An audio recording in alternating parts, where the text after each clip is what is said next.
讲到台湾有史以来头一位运动部长，由2届奥运羽毛球的金牌得主李义勇来做。消息一个出来，各界拢真关心。这李义勇因为伊的形象真好，赢过手中的代言也是广告真济。即马为了避免商业争议，都要放弃商业的合作。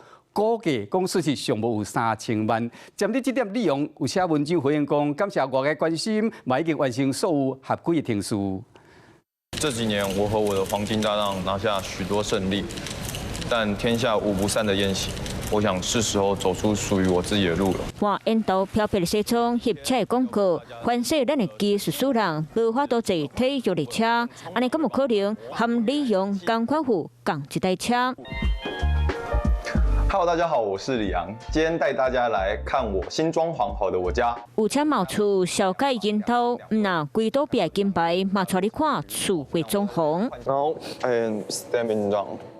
After 3 months, I learned that PROND is actually proud. PROUD. 那呢，勇敢开嘴，到英语，和你用3个月来试，这影片拢是你用手头的代言，不离可。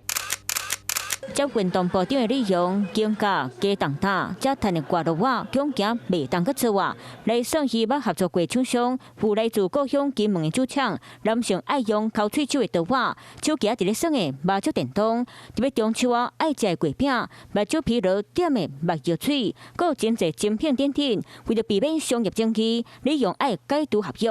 初步估计了3000万。李阳担任部长后，可能需要停止先前已经承接的代言及商业推广，但是这样停止代言是否会构成违约，以及是否要负赔偿的责任，则需要看他跟厂商签订的合约内容来确定。